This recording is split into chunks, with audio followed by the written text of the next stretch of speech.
Hello, welcome to Gate Academy Plus. So today in the module 4 of induction machine, we are going to discuss about the numerical based on the speed control of induction machine. देखिए भैया बात करते हैं next question के बारे में. Question number 5 क्या बोला है?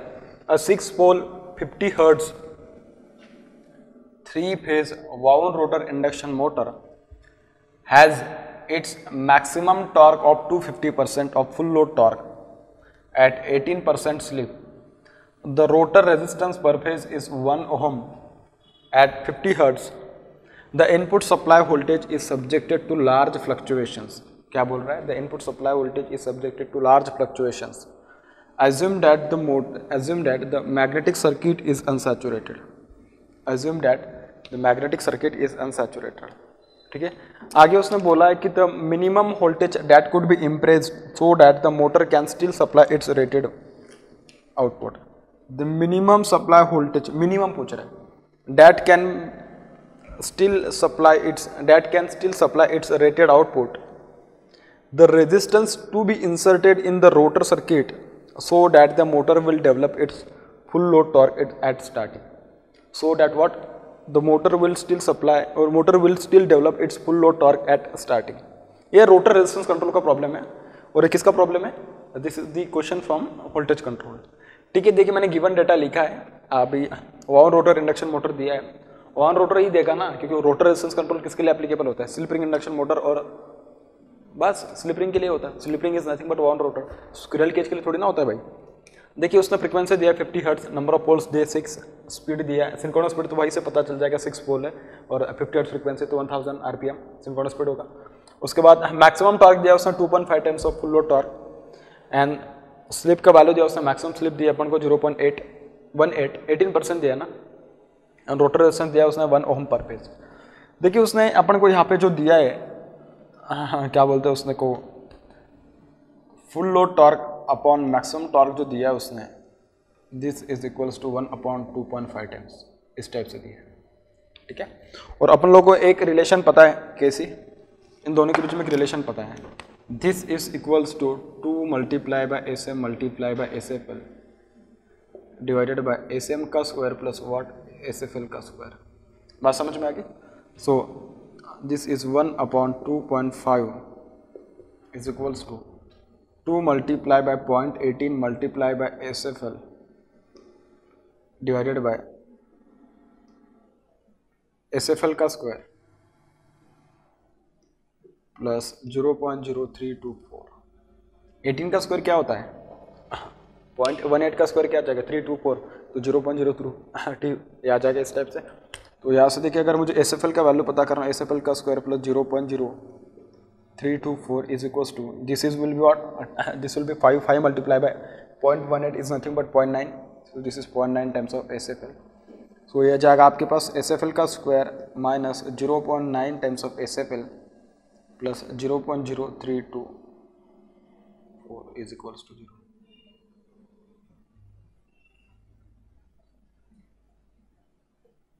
इस टाइप से. ठीक है, तो जो एस एफ एल का वैल्यू आ जाएगा, S F L is equals to 0.9 plus minus under root of 0.9 का square minus 4 multiply by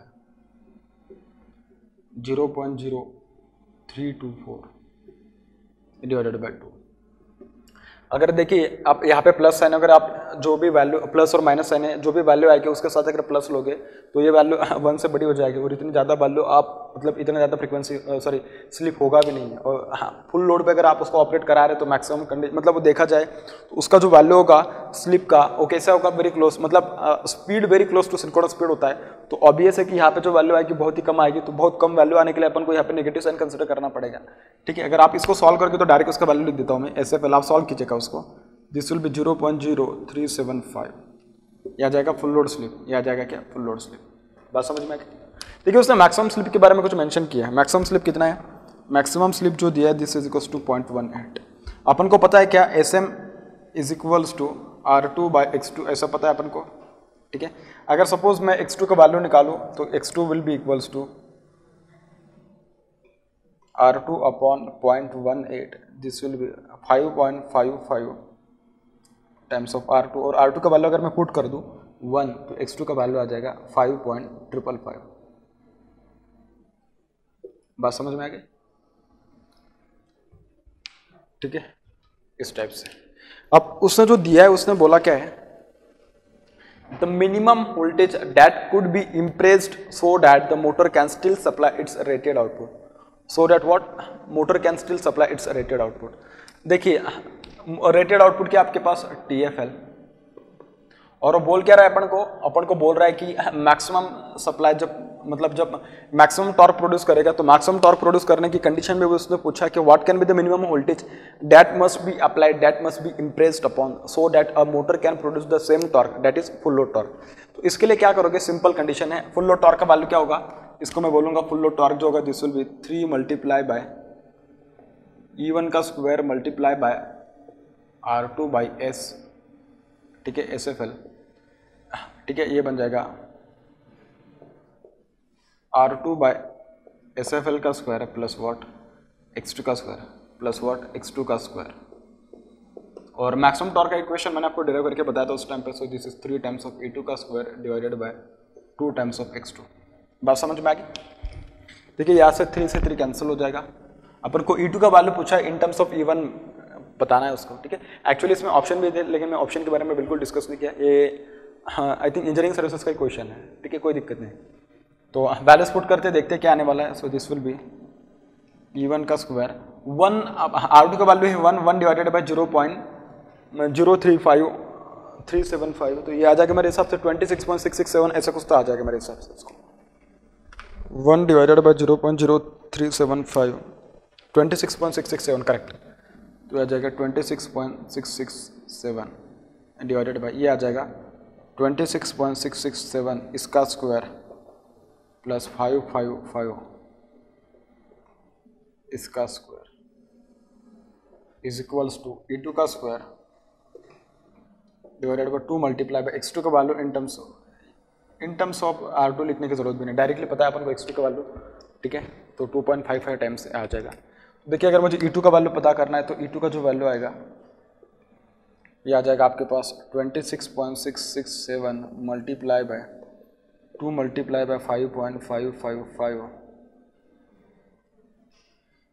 divided by 26.667 इसका स्क्वायर प्लस 5.555 इसका स्क्वायर। देखते हैं कितना आने वाला होगा फिर ये 26.667 का स्क्वायर प्लस 5.55 का इसका स्क्वायर, इसका inverse multiply by 26.667 multiply by 2 multiply bye 5.555, ये आ रहा 0.3993, और ये आ जाएगा ना E1 के स्क्वायर 3993 E1 के स्क्वायर के बराबर, ठीक है। तो ये बन जाएगा E2 का square is equals to 0.399930 E1 के स्क्वायर के बराबर। तो जो E2 का वैल्यू आएगा, इसका क्या लेना पड़ेगा अपन को, स्क्वायर रूट। इसका स्क्वायर रूट आ जाएगा आपके पास 63.19, 63 मतलब 0.6319 टाइम्स ऑफ E1, और परसेंटेज में अगर मैं पूछूँ तो ये बन जाएगा 63.2% of E1। So this will be the answer of the question number 1। ये क्या होगा, क्वेश्चन नंबर 1 का आंसर होने वाला। बात समझ में आ गई? इस टाइप से आपको इसको सॉल्व करना है, ठीक है भाई। तो एक्चुअली इसमें ऑप्शन भी दिए थे लेकिन मैं ऑप्शन वगैरह में उसको मैं ज़्यादा बिलीव नहीं करता हूँ, डायरेक्टली आंसर लिखना मतलब सॉल्व कीजिएगा, उसमें ज़्यादा मजा आता है। आगे उसने बोला कि the resistance to be inserted in the rotor circuit so that the motor will develop its full load torque at starting। मतलब उसने पूछा क्या है, motor will develop its full load torque at starting, मतलब क्या TFL will be equals to what T start. और starting में अपन को रेजिस्टेंस पुट करना है या फुल लोड कंडीशन में रेजिस्टेंस पुट करना है, अपन रेजिस्टेंस फुल लोड कंडीशन में पुट करते हैं या स्टार्टिंग कंडीशन में, स्टार्टिंग में पुट करते हैं। तो स्टार्टिंग के लिए रेजिस्टेंस का वैल्यू कितना होगा वो अपन को पूछ रहा है, ठीक है। तो देखते हैं, बहुत मजेदार क्वेश्चन है भाई, ठीक है। सेकेंड पार्ट का क्वेश्चन है, TFL is required to be equals to what T starting. बात समझ में आ गई? हाँ, ये तो अपन को पता है। So this will be 3 multiply by E1 का स्क्वायर मल्टीप्लाई बाय R1 मतलब sorry R2 by SFL divided by R2 by SFL इसका स्क्वायर है plus what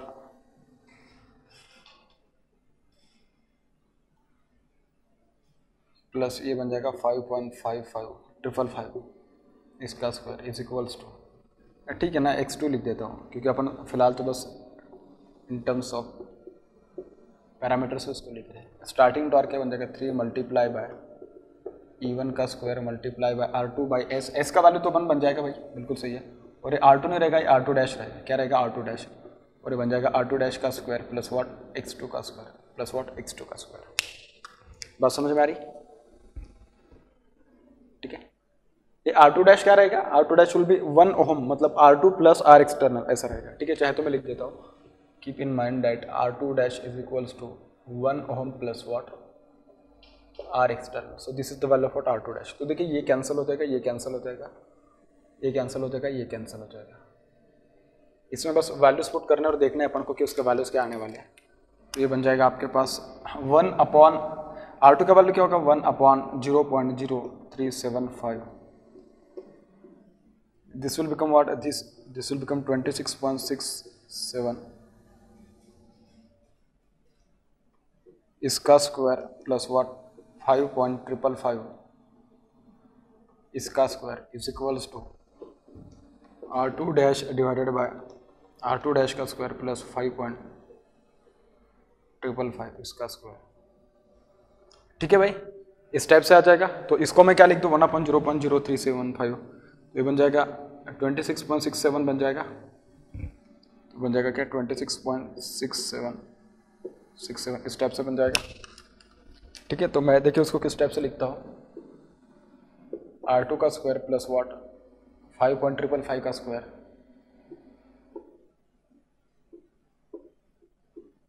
is equals to this multiply by this divided by this. ठीक है, तो देखते कितना बनेगा, दिस विल बी 26.667 इसका स्क्वायर प्लस 5.555 इसका square, this divided by 26.667 27.82 R2 dash, this will become what 27.82 R2 dash. So ये बन जाएगा R2 डैश का square minus 27.82 R2 dash plus 5.555 इसका स्क्वायर 30.85 इज इक्वल्स टू 0। बात समझ में आई? और यहाँ से अपन को क्या पता करना है, R2 डैश का वैल्यू पता करना है। किसका वैल्यू पता करना है, R2 डैश। तो देखिए R2 डैश क्या आने वाला है, R2 dash is equals to 27.82 plus minus under root of 27.82 का square multiply by 4 minus 4 into 30.85 divided by 2 divided by what 2। इस टाइप से देखना है। तो अब बहुत दिलचस्प बात बन रही है भाई, क्योंकि बहुत क्लोज है अपने आंसर के। This multiply by this plus 27.82 इसका बन जाएगा स्क्वायर, इसका अंडर रूट ये बन जाएगा 25.50 और ये बन जाएगा 27.82 माइनस दिस ये बन जाएगा 2.314 divided by 2 1.157। This is nothing but what 1.1573 ओम। ये बन जाएगा भाई R2 डैश। क्या बन जाएगा R2 डैश। अपन को तो R एक्सटर्नल पूछा है ना, तो R एक्सटर्नल क्या आ जाएगा, R2 डैश को मैं क्या लिख सकता हूँ 1 प्लस R एक्सटर्नल लिख सकता हूँ। So this is 1 plus R external is equals to 1.1573 is equals to R external is equals to what 0.1573 ohm. क्या बन जाएगा, this will be 0.1573 ohm. This is the value of what R external, which must be inserted in the rotor circuit in order to obtain the full load torque at what starting. ठीक है, चलो भाई बात करते हैं next question के बारे में। देखिए क्या बोला है क्वेश्चन नंबर 6 में, a 50 Hz 3-phase induction motor designed for voltage V1 is switched on to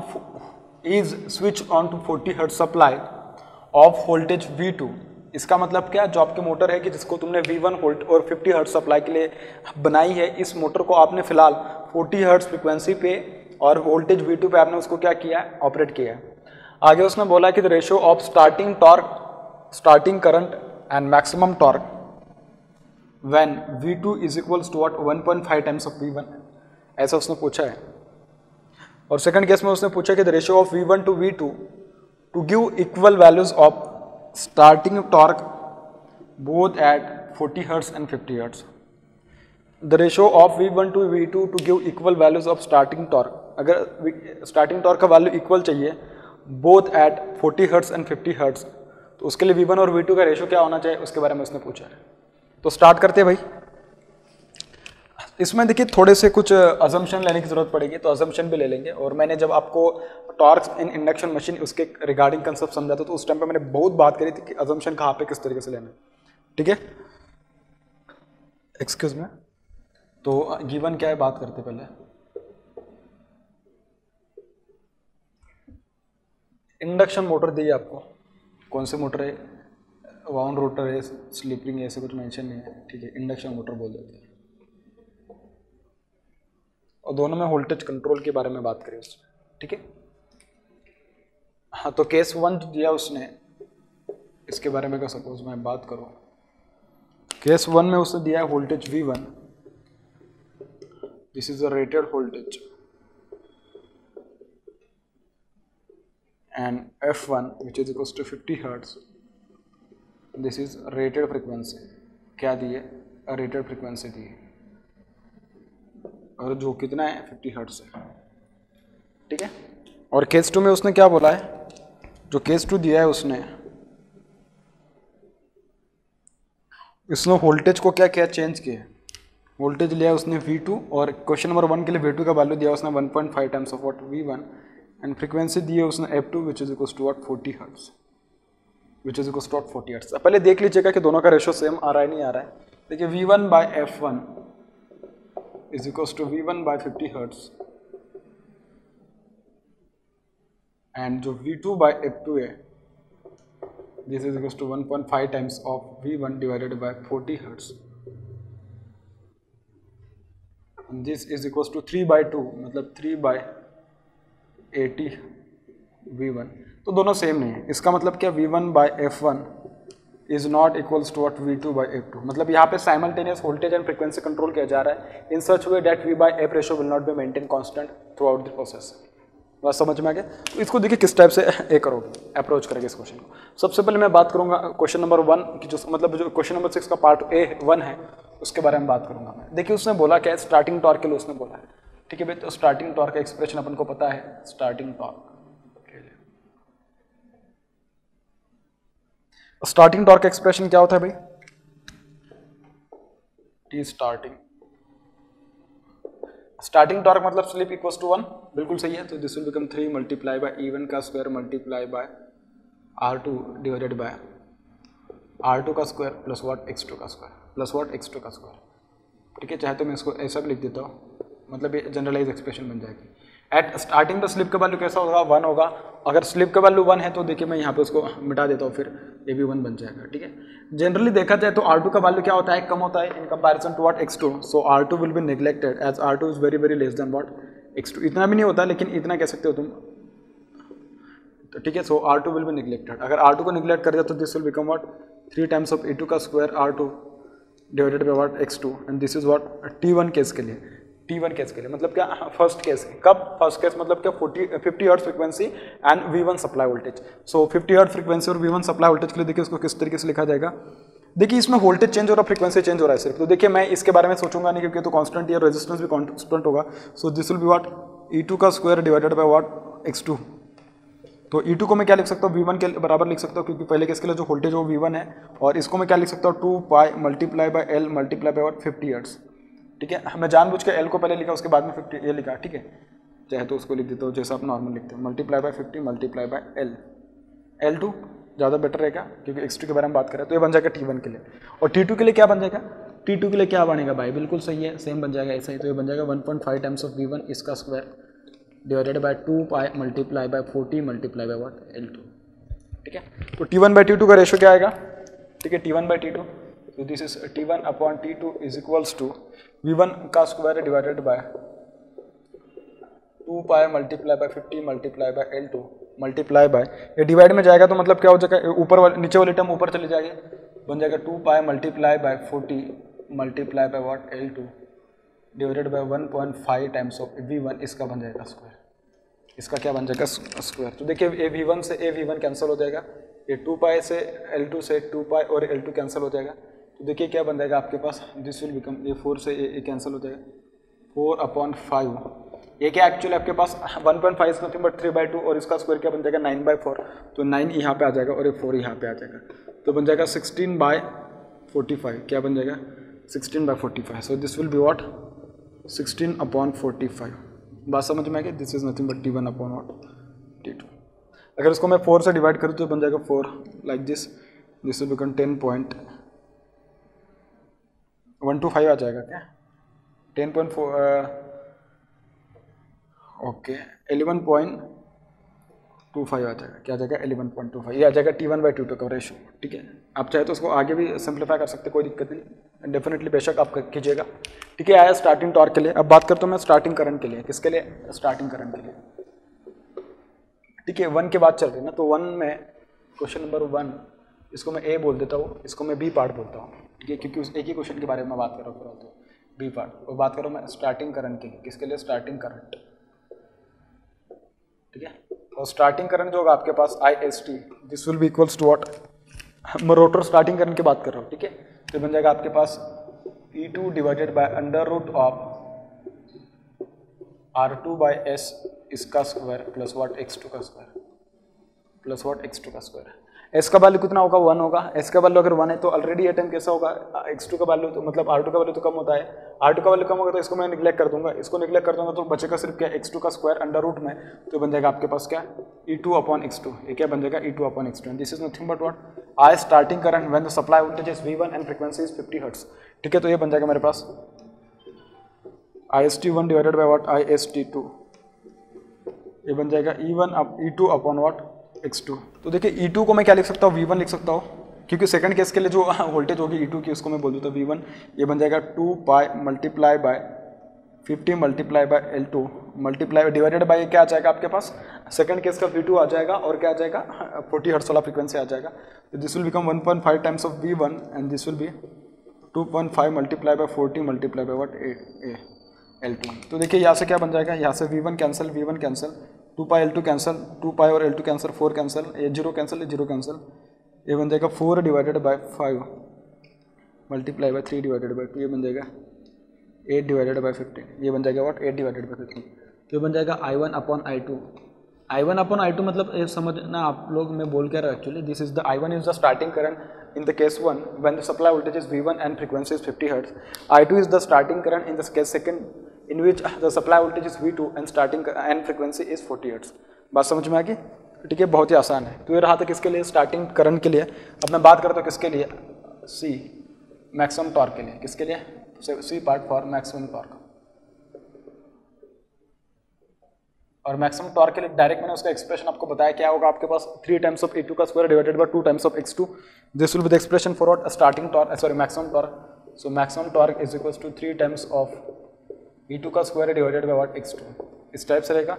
so maximum torque in case number 1, so this will be Tm1 is equals to 3 times of V1 का square divided by what 2 times of x2। बात समझ में आ रही है? ठीक है, तो this will become Tm1 divided by what Tm2, ये बन जाएगा 3 मल्टीप्लाई बाय V1 का square divided by 2 multiply bye x2 का वैल्यू लिखा जाएगा क्या 2 pi multiply by 50 multiply by what L2, ये आ जाएगा x2 का वैल्यू मल्टीप्लाई बाय ये जो ऊपर आ जाएगा term, this will be 2 multiply by 2 pi multiply by 40 multiply by what L2 divided by 3 multiply by 1.5 times का square multiply by what V1 का स्क्वायर, इस टाइप से आ जाएगा। ठीक है, तो देखिए ये कैंसिल हो जाएगा, ये और ये भी कैंसिल हो जाएगा, 2 पाई कैंसिल, 2 पाई 2 कैंसिल, L2 कैंसिल, ये कैंसिल, ये कैंसिल, ये कैंसिल, तो ये क्या बन जाएगा आपके पास 4 डिवाइडेड बाय 5 मल्टीप्लाई बाय 9 और ये बन जाएगा 4, ये बन जाएगा 16 divided by 45 each is equals to 4 divided by 11.25, क्या बन जाएगा 11.25। तो आपके पास जो maximum torque in first case upon maximum torque in second case, इनका जो रेशो है that will be 4 divided by 11.25। बात समझ में आ गई? तो ये रहा आपके पास फर्स्ट क्वेश्चन का सॉल्यूशन। क्या रहा फर्स्ट क्वेश्चन का सॉल्यूशन? बात समझ में आ गई? अब मैं बात करूंगा क्वेश्चन नंबर 2 के लिए, जो उसने बोला है उसके लिए, उसके बारे में डिस्कस करते हैं। वो भी बहुत ही आसान क्वेश्चन है भाई, आपको बस समझना है कि उसने बोला क्या एक्चुअली। ठीक है, वो देखिए क्या बोल रहा है, the ratio of V1 to V2 to give equal values of starting torque, to give the what equal values of starting torque both at 40 hertz and what 50 hertz. अगर आपको 40 हर्ट्ज पे जो टॉर्क चाहिए O और 50 hertz पे torque चाहिए O, दोनों अगर सेम चाहिए तो उसके लिए V1 और V2 इसका रेशियो कितना होगा, ऐसा बेसिकली पूछ रहे हैं। ठीक है, तो सेकंड पार्ट का आंसर देखिए क्या होगा। सेकंड पार्ट, उसने सेकंड पार्ट के बारे में बोल रहा है कि torque which will be obtain in the case of 50 hertz must be equals to what torque which will be obtain in case of what 40 hertz. याद रखना, जब मैं 2 लिख रहा हूँ तो वोल्टेज आएगा V2 और जब मैं 1 लिख रहा हूँ तो वोल्टेज आएगा V1। ठीक है, और यहाँ पे फ्रीक्वेंसी होगा 50 हर्ट्ज, यहाँ पे फ्रीक्वेंसी होगा 40 हर्ट्ज। बात समझ में आ गई? ठीक है, स्टार्टिंग टॉर्क के बारे में बात चल रही है भाई। तो स्टार्टिंग टॉर्क के लिए देखिए क्या लिखोगे अपन, 3 मल्टीप्लाई बाय E2 का स्क्वायर। मैं डायरेक्ट लिख रहा हूँ क्योंकि स्टार्टिंग है तो उसमें स्लिप का वैल्यू 1 बन जाएगा, तो उसको लिखने की जरूरत नहीं है। R2 का स्क्वायर प्लस व्हाट X2 का स्क्वायर इज इक्वल्स टू, याद रखना कि यहाँ पे फ्रीक्वेंसी कितना होगा, 40 हर्ट्ज होगा, 50 हर्ट्ज होगा, 50 hertz. This will be 3 multiply by E2 का square multiply by R2 divided by R2 का स्क्वायर प्लस व्हाट X2 का स्क्वायर। बात समझ में आ गई? अब आपको यहाँ पे नए से बताने की मतलब फिर से बताने की जरूरत नहीं कि R2 का वैल्यू बहुत कम होगा इन कंपैरिजन टू X2, इसके लिए R2 को निगलेक्ट करना पड़ेगा, ये बताने की जरूरत नहीं। आप अपने आप समझ जाओगे। ये कैंसिल हो जाएगा, ये कैंसिल हो जाएगा, ये कैंसिल हो जाएगा, ये कैंसिल। E2 की जगह पर मैं क्या लिख सकता हूँ, केस 1 की बात चल रही है तो V1 स्क्वायर लिख सकता हूँ मैं। ठीक है, डिवाइडेड बाय, इसको मैं निगलेक्ट कर दूंगा तो बन जाएगा X2 का स्क्वायर। ठीक है, similarly this will be what, this will be nothing but V2 का स्क्वायर मल्टीप्लाई बाय व्हाट, ठीक है मल्टीप्लाई नहीं करने की जरूरत है। ठीक है, डिवाइडेड बाय X2 का स्क्वायर, डिवाइडेड बाय X2 का स्क्वायर। उसने क्या बोला, ratio of V1 to V2 उसने बोला है। सो V1 अपॉन V2 इसका square is equals to X2 upon X1, X2 this will be what in first case, this will be what in second case, और क्या बन जाएगा इसका स्क्वायर। तो ये बन जाएगा आपके पास 2 pi multiply by 50 multiply by L2 divided by 2 pi multiply by 40 multiply by L2, इसका क्या बन जाएगा, स्क्वायर बन जाएगा। इसका क्या बन जाएगा, स्क्वायर। ये कैंसिल, ये कैंसिल, ये कैंसिल, ये कैंसिल, ये कैंसिल, ये कैंसिल। ये बन जाएगा 5/4। 5/4 is nothing but what 25 divided by 16, और अगर आप इसका अंडर रूट ले लोगे तो बन जाएगा V1 by V2 and this is equals to what 5/4 and which is equals to what 1.25। This is nothing but what 1.25। This will be the value of what V1 by V2 का ratio. वो क्या होगा आपके पास, V1 by V2 का ratio. तो इस type से आपको ये सारे न्यूमेरिकल सॉल्व करना है। डिफिकल्टी कहीं पे भी कुछ नहीं है, बस आपको एक बात इसकी मतलब सावधानी रहनी पड़ेगी कि आप जब भी क्वेश्चन सॉल्व करके थोड़ा धीरे धीरे सॉल्व करो। क्वेश्चन में दिया क्या है, हो सकता है एक आध पैरामीटर आप लिखना भूल गए या उसको थोड़ा जल्दबाजी में हड़बड़ी में कहीं पे उसको मिस कर दिए, तो उसकी वजह से पूरा क्वेश्चन गलत हो जाएगा। तो आपको पता होना चाहिए, एक छोटी सी मिस्टेक होने की वजह से पूरा क्वेश्चन इतना बड़ा जो होगा वो सॉल्व नहीं हो पाएगा। ठीक है, क्वेश्चन डिफिकल्ट बिल्कुल भी कुछ नहीं, बस छोटे छोटे फॉर्मूले से जो आपको समझने हैं उनको थोड़ा रिवाइज करना, प्रैक्टिस करनी है।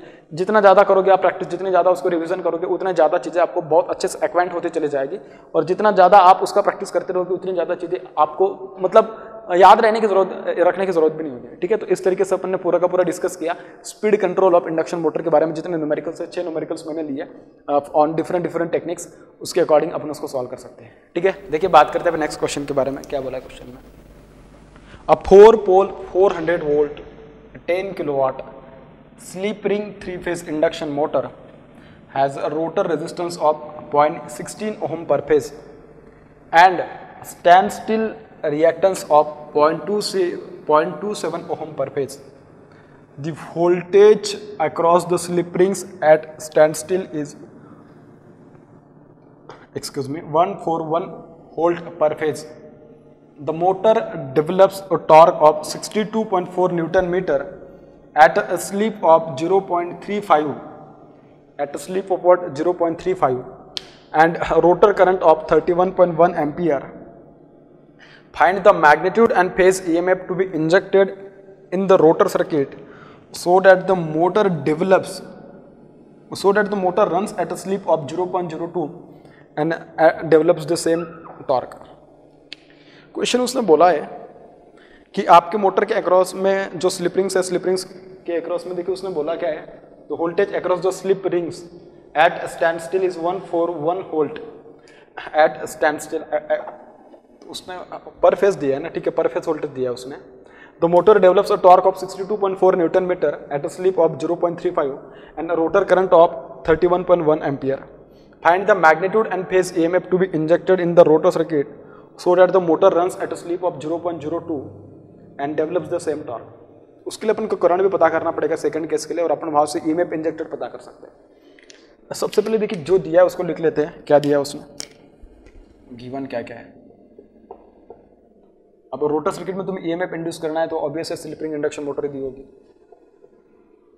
Slip ring 3 phase induction motor, ठीक है। इसने इसके फ्रीक्वेंसी दी है 50 हर्ट्ज। कुछ मेंशन है क्या फ्रीक्वेंसी के बारे में, ठीक है, तो फ्रीक्वेंसी नहीं लिखता हूँ। 4 पोल दिए, P = 4, ठीक है। वैसे फ्रीक्वेंसी की भी यहाँ पे जरूरत पड़ेगी नहीं, लेकिन ठीक है लिख दिया मैंने। और रोटर रिएक्टेंस पर फेज दिया उसने R2 कितना दिया है, ये पर फेज ही दिया है, ठीक है। X2 भी दिया है, R2 का वैल्यू दिया उसने 0.16 ओम पर फेज, इसका वैल्यू दिया उसने 0.27 ओम पर phase. The voltage across the slip ring ये दिया है E2, और एक ऐसा दिया है पर फेज वोल्ट दिया उसने, वोल्ट्स पर फेज 141 वोल्ट पर phase. The motor develops a torque of 62.4 newton metre at a slip of 0.0 at a slip of what 0.35 and a rotor current of I2 is equals to 31.1 ampere, ठीक है। और second case के लिए उसने slip दे दी है 0.02, और इस case के लिए उसने इंजेक्टेड EMF पूछा है, ठीक है। मुझे एक बार चेक करने दीजिएगा, स्लिप का वैल्यू 0.35 है, कुछ और है नहीं 0.035 है। 0.35 मतलब बहुत बड़ा स्लिप हो जाएगा ना, 0.035 इस टाइप से। तो पहले रोटर में जो EMF इंड्यूस हो रहा है उसके बारे में थोड़ा, मतलब इस पर्टिकुलर सेकंड केस के लिए अपन फर्स्ट केस के लिए करंट पता कर लेते हैं। देखिए रोटर सर्किट कैसा होता है, अपन ने लिखा ही इसके पहले, रोटर रेजिस्टेंस, रोटर रिएक्टेंस इस टाइप से होता है। इसको अपन लिखते थे S times of E2, this is R2, this is what J times of X2, इसमें आने वाली करंट I2 इस टाइप से। तो अगर मुझे S का वैल्यू पता है, मुझे E2 का वैल्यू पता है, R2 पता है, JX2 पता है, J टाइम्स ऑफ ये बन जाएगा JS टाइम्स ऑफ X2, तो I2 पता चल जाएगा। देखिए कैसे, S E2 का वैल्यू पता कीजिए कितना आएगा, this will B 0.035 multiply by 141, ये आ जाएगा यहाँ से इसका वैल्यू। R2 का वैल्यू दिया अपन को 0.16 ओहम पर फेज। X2 का वैल्यू दिया उसने J times of yes X2, yes X2 का वैल्यू जो आएगा 0.035 मल्टीप्लाई बाय 0.27, ठीक है। तो इसके वैल्यूज पता कर लेते हैं कितना आएगा, 0.035 मल्टीप्लाई बाय 141 ये आएगा 4.935 वोल्ट, ये आ जाएगा सेम 0.16 ओम पर फेज। और ये आ जाएगा आपके पास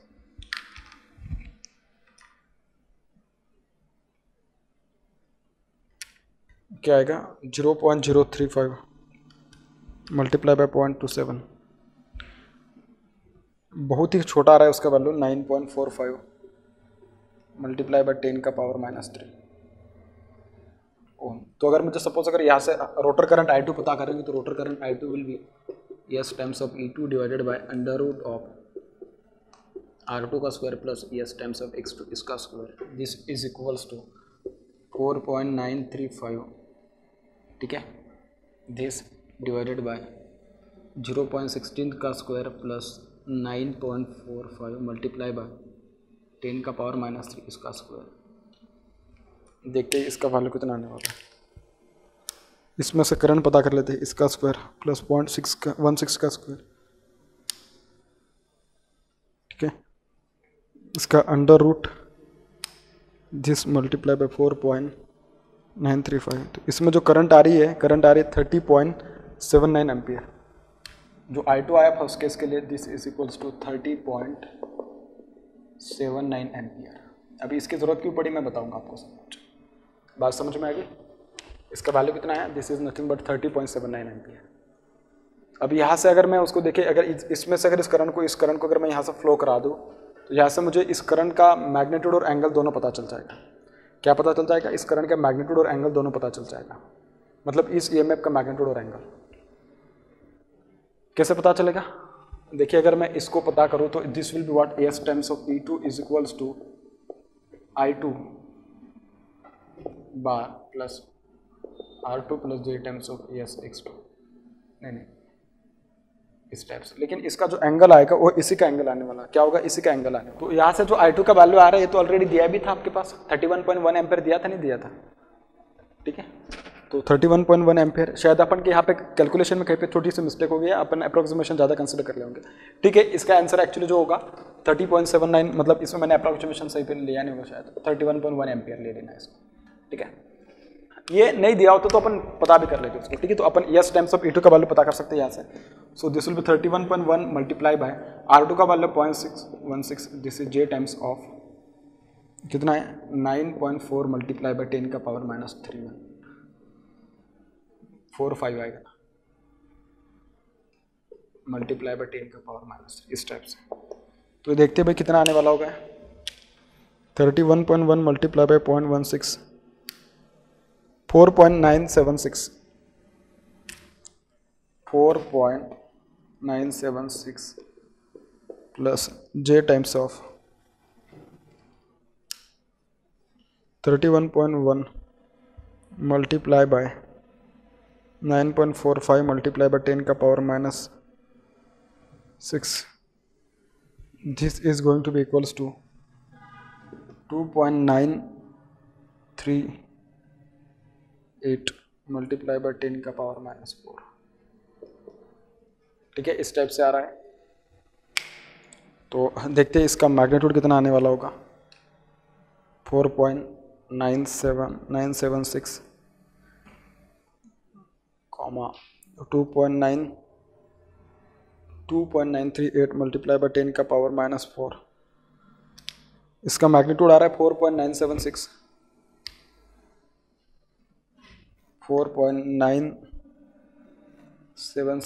eight an angle of 3.382, this is S times of E2। और यहाँ से अपने जो निकाला था कितना आया था 4.935, ठीक है। दिस इज 0.035 मल्टीप्लाई बाय 141, ठीक है। अप्रॉक्सीमेट है, कोई दिक्कत नहीं, ठीक है, चल जाएगा इतना। तो ये आ जाएगा एस टाइम्स ऑफ E2 का वैल्यू, किसका वैल्यू आ जाएगा, एस टाइम्स ऑफ E2 का वैल्यू। मतलब इसमें जो ईएमएफ आ रहा है एक्चुअली जो इनपुट ईएमएफ है, और मैं कह सकता हूँ कि रोटर इनपुट जो वोल्टेज जो है, या मैं कह सकता हूँ कि EMF induce on the rotor circuit कितना है आपके पास, this is equals to 4.976 at an angle of 3.382 degree, और ये at particular slip S is equals to 0.035 इसके लिए। अब उसने अपन को बोला है कि अगर अपन को उसमें ईएमएफ इंड्यूस करना है इस तरीके से कि सेकंड केस में जो आपके पास जो स्लिप होगी 0.02, उसमें करंट होगा x एम्पियर जो मान लेते हैं, और उस x एम्पियर करंट और उस पर्टिकुलर स्लिप पे सेम टॉर्क प्रोड्यूस होना चाहिए जो कि यहाँ पे प्रोड्यूस हो रहा है इस फर्स्ट केस के लिए। तो उसको कैसे सॉल्व करेंगे, देखिए उसको अगर सॉल्व करना होगा तो क्या करेंगे अपन, देखो torque in first case is equals to torque in second case, so T1 is equals to what, T2। इस टाइप से टॉर्क का फॉर्मूला क्या होता है, 3 मल्टीप्लाई बाय I1 का स्क्वायर, I1 जो होगा actually this will be I2, और ए फर्स्ट केस का current multiply by R2 by S1 divided by omega S, this is going to be equals to 3 multiply by I2 in second case इसका square multiply by R2 by S2 multiply by what, R2 by S2 divided by omega S। दोनों torque उसने same बोलती है, बात समझ में आ रही है। अगर ऐसा उसने बोल दिया तो मुझे एक बात बोलो, यहाँ से देखो ओमेगा एस तो सेम है क्योंकि फ्रीक्वेंसी सेम है, कोई दिक्कत नहीं, फ्रीक्वेंसी को थोड़ी ना अपन ने चेंज किया है, ठीक है। 3 चेंज नहीं होगा, रेजिस्टेंस चेंज नहीं होगा, रेजिस्टेंस थोड़ी ना अपन चेंज कर रहे हैं, रोटर रेजिस्टेंस कंट्रोल थोड़ी ना है, ये में इंजेक्शन मेथड है, ठीक है। तो ये बन जाएगा आपके पास I2 इन फर्स्ट केस इसका square divided by S1, this is equals to I2 in second case इसका square divided by what, S2। देखिए जो करंट हो गया आपके पास, फर्स्ट केस की करंट कितनी है आपके पास 31.1 एम्पियर, इसका square divided by slip in the first case is 0.035, current in the second case is to be estimated, so this will be written like this, slip in the first second case क्या होगा 0.02, उसमें slip दे रखी है अपने को, कितनी दी है 0.02 ये स्लिप दे रखा है। बात समझ में आएगी? तो बस कैलकुलेशन करना है और कुछ नहीं। तो देखेंगे कि I2 का वैल्यू कितना आ रहा है 31.1 एम्पियर का square multiply bye 0.02 divided by 0.035 ये आ रहा है 552.691 और इसका क्या लेना पड़ेगा अंडर रूट तो 23.50। देखिए आपके पास जो I2 का वैल्यू आ रहा है this is equal to 23.509 ampere ये आ रहा है भाई I2 का वैल्यू। किसका वैल्यू आ रहा है I2 का वैल्यू। बात समझ में आ गई? लेकिन ये कब आ रहा है जब मैं उसमें कुछ EMF इंजेक्ट किया होगा तभी की बात है। तो EMF इंजेक्टेड कितना किया होगा उसके लिए अपन पता करेंगे, पहले उसका वैल्यू फाइंड कर लेते हैं S times of E2 in second case के लिए। और वो आएगा वो वैल्यू और जो पहला वैल्यू इन दोनों के बीच में जो डिफरेंस होगा that will B EMF injected in the second case. बेटा बात समझ में आ रही है? बहुत सिंपल है, कुछ भी नहीं है। बस सेकंड केस के लिए क्या करना था आपको EMF का वैल्यू पता करना है और दोनों का डिफरेंस लोगे that will be nothing but EMF injected. ठीक है, तो बहुत सिंपल है। मैं उसको फिर देखता हूँ फाइंड करता हूँ किस टाइप से करना है उसको।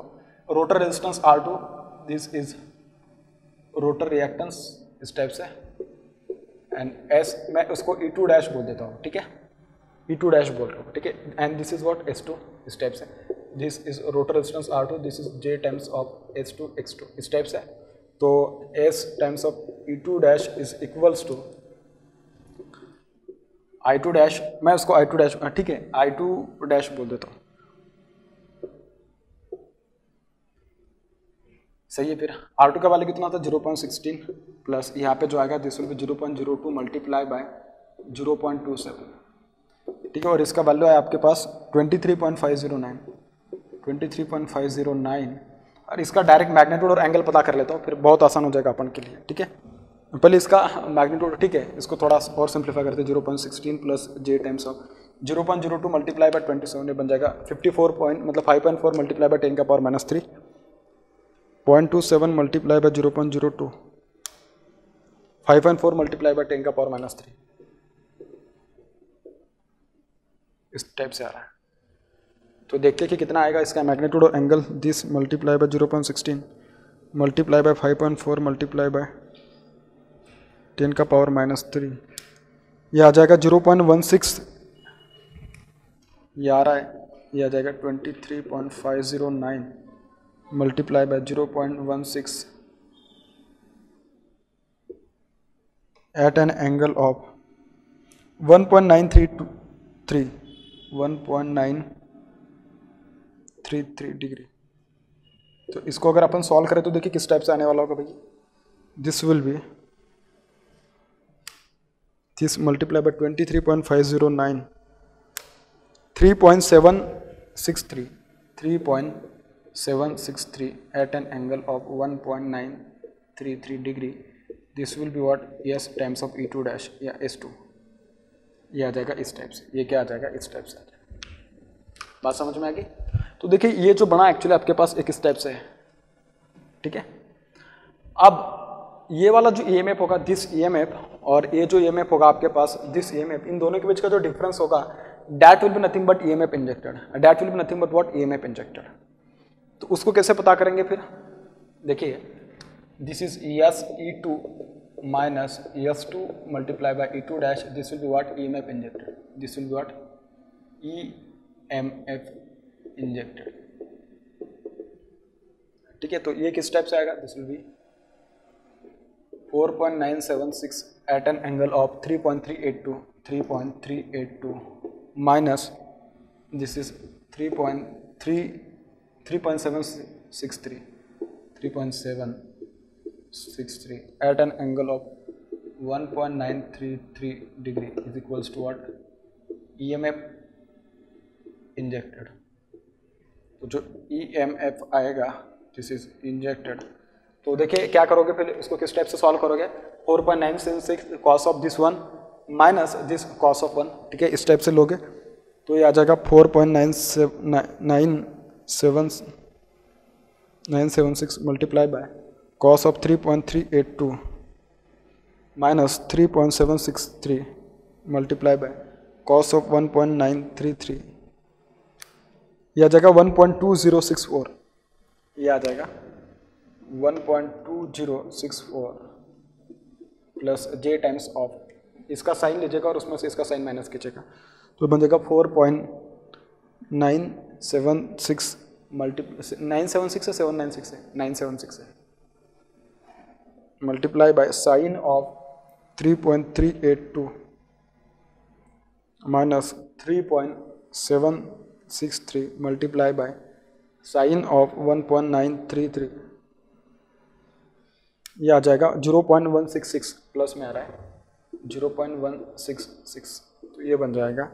इसका एंगल और मैग्नीट्यूड पता करते हैं फिर अभी कितना आएगा। इसका एंगल और magnitude 1.2064 at an angle of 0.166, तो ये आ जाएगा 1.21785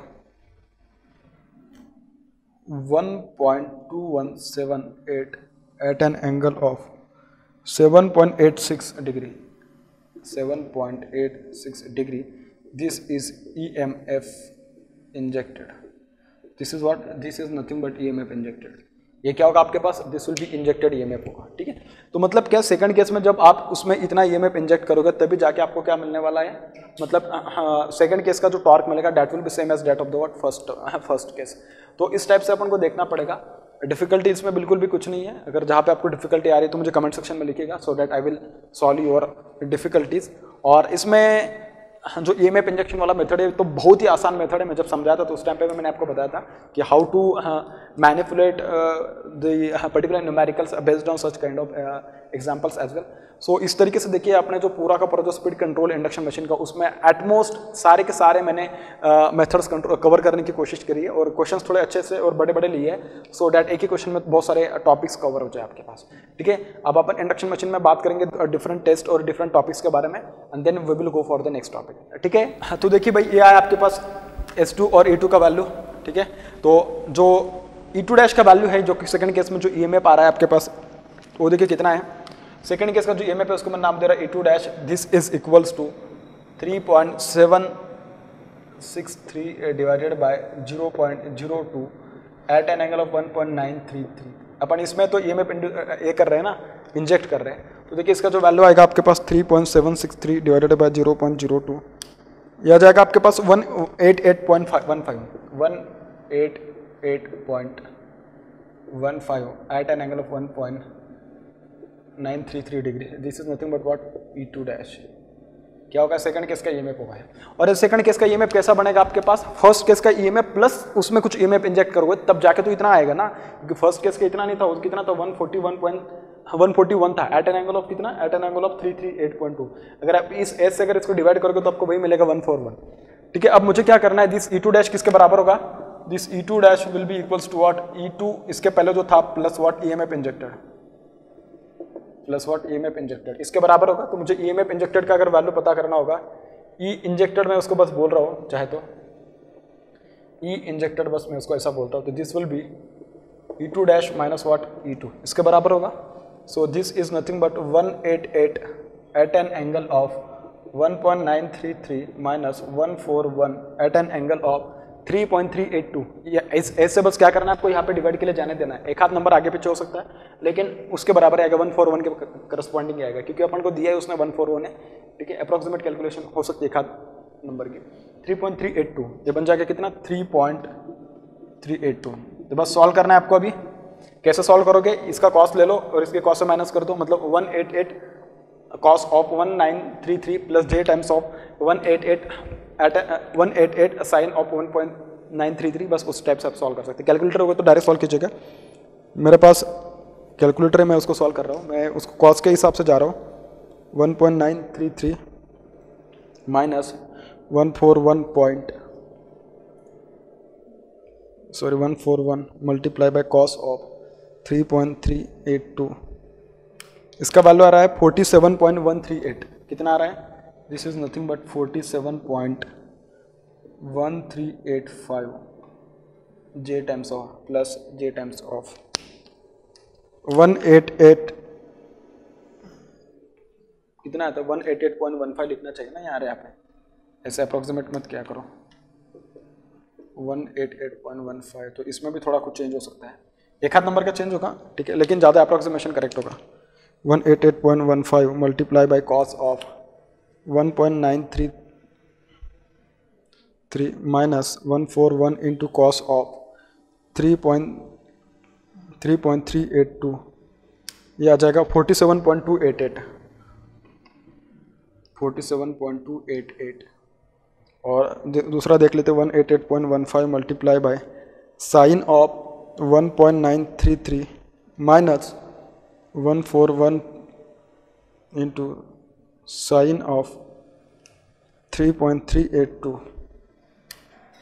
दिस विल बी माइनस 1.7, तो ये आ जाएगा minus 1.9715,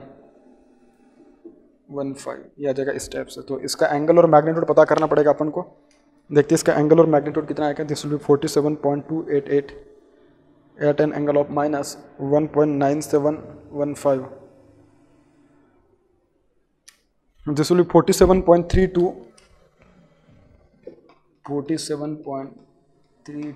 at an angle of minus 2.38.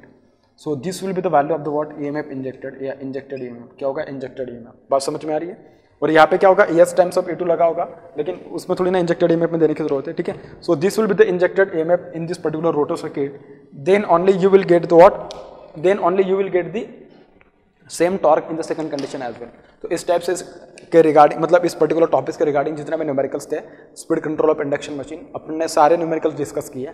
इसके बाद भी अगर कुछ न्यूमेरिकल्स होते हैं जहाँ पे आपको दिक्कत आती है, कहीं पे प्रॉब्लम आता है, तो आप मुझे बताइएगा, अपन डेफिनेटली उसके ऊपर भी सोचेंगे, ठीक है। In this way we have completed this particular topic of speed control of induction machine. This is very very important because in every examination there is going to be question based on this particular topic, ठीक है।